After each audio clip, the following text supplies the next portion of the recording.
Un breve espacio, por Cristina Zárate. El rancho Izaguirre, en Teuchtitlán, Jalisco, nos deja varias lecciones.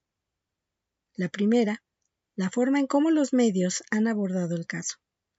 Hasta el momento, algunos reporteros, youtubers e influencers, más que cumplir con la función de reportar los hechos con objetividad, convirtieron el caso en un manojo de intereses, muy alejado de la necesidad de evitar la desaparición de personas y evidenciar la manera en que el crimen organizado recluta a una parte de sus miembros, resultado de la triste herencia de Calderón y García Luna. El expresidente Andrés Manuel López Obrador decía, antes como antes, ahora como ahora. La segunda lección consiste en reconocer que los desaparecidos son un tema que debe resolverse por este gobierno, aun cuando la cifra que tanto repite la derecha haya iniciado en la década de los 60. El gobierno de Claudia Sheinbaum no puede negar que hay muchos factores que llevan al reclutamiento de miembros del crimen organizado, que luego conlleva el problema de la desaparición de personas, en un tiempo donde es sano reconocer y resolver este tema tan sensible para todos los mexicanos.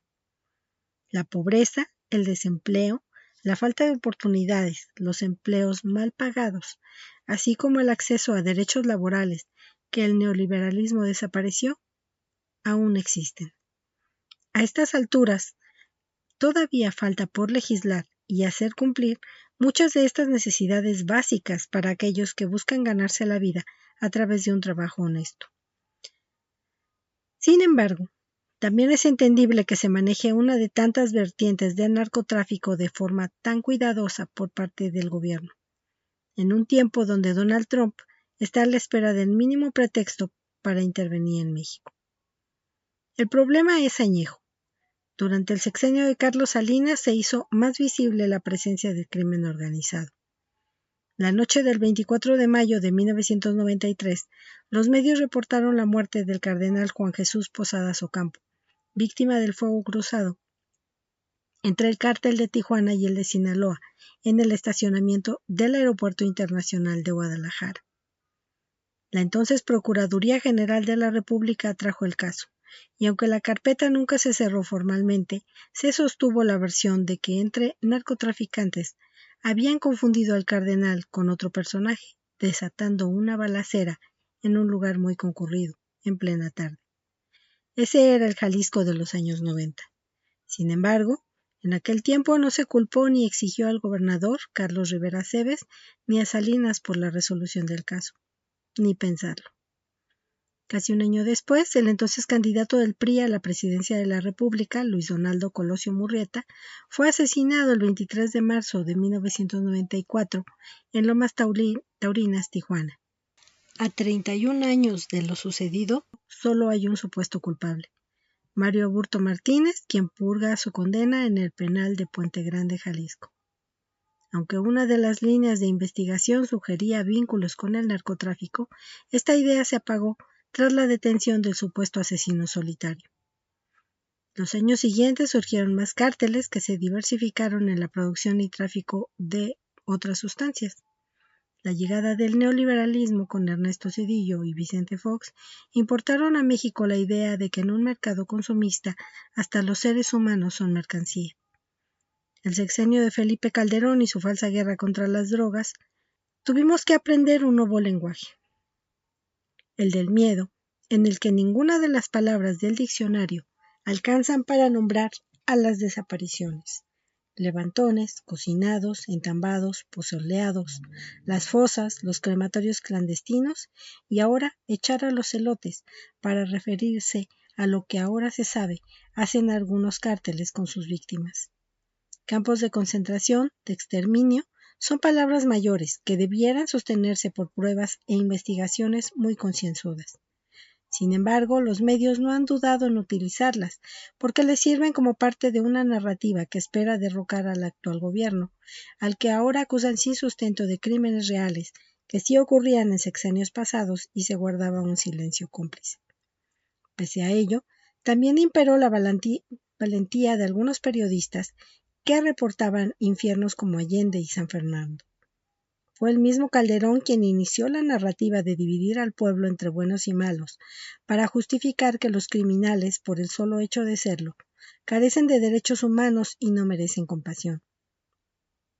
Surgió la frase "mátalos en caliente", donde las balas sustituyen a los argumentos y las ejecuciones sumarias a los juicios a los que toda persona tiene derecho para demostrar su inocencia.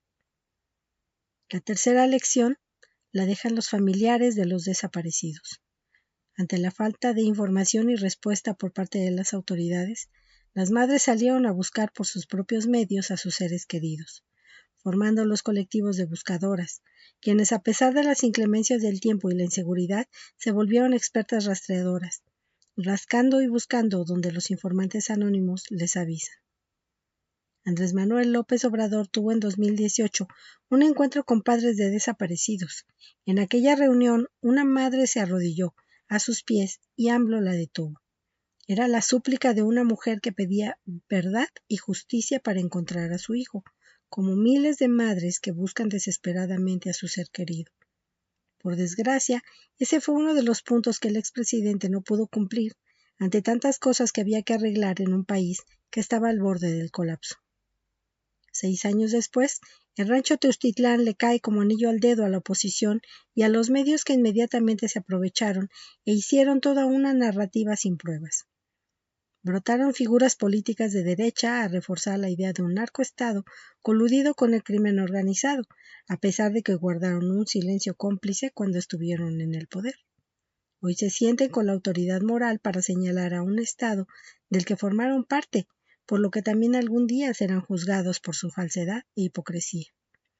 La cuarta elección ocurrió la semana pasada cuando las autoridades abrieron el rancho Izaguirre en Jalisco para que los medios de comunicación pudieran ver por sí mismos parte de una narrativa que ya fue deformada. Los periodistas que han cubierto el tema de los desaparecidos saben bien que no basta con abrir un sitio y echar un vistazo. Centenas de veces han sido testigos de cómo trabajan los peritos, se presentan los fiscales, los especialistas. Han visto a las madres buscadoras esbozar una esperanza en sus rostros, a ver si alguien reconoce una prenda, una pulsera, un zapato, un trozo de hueso, un diente, que les pueda decir si por ahí pasó su ser querido. Por desgracia, al rancho también acudieron reporteros y youtubers que no conocen cómo es meterse al mundo de las fosas, de las cocinas, donde se disuelven cuerpos, de los crematorios con restos que a veces son imposibles de identificar. Un caso de esta magnitud no se puede juzgar con un vistazo de 20 minutos y un par de fotos en el sitio, ni facultan a ningún periodista a asegurar que con base en un procedimiento allí nunca hubo nada, saltándose el análisis de peritos, de forenses, de pruebas de ADN, muchas de las cuales ya no eran visibles y tal vez nunca lo sean ya, después de que tantas personas ingresaron al rancho. La otra lección es que no se puede ni se debe juzgar a las madres y padres buscadores, ante el riesgo de caer en la misma narrativa calderonista de criminalizar a las víctimas. Por desgracia, el caso está ya muy politizado. A estas alturas todo lo está, pero no por ello se debe juzgar a la ligera. Es necesario que las autoridades sigan el rastro de ese rancho, se busquen los alrededores para dar con posibles campos de entrenamiento e incluso con posibles víctimas que aún no han perecido. No se puede juzgar a Teustitlán como un caso aislado, sino como un hilo conductor que nos lleve a una realidad que existe en México, con el propósito de borrar ese breve espacio que nos conduzca a encontrar a todos aquellos que nos hacen falta. Gracias por escuchar y los invito a seguir a Vortex en todas sus redes sociales.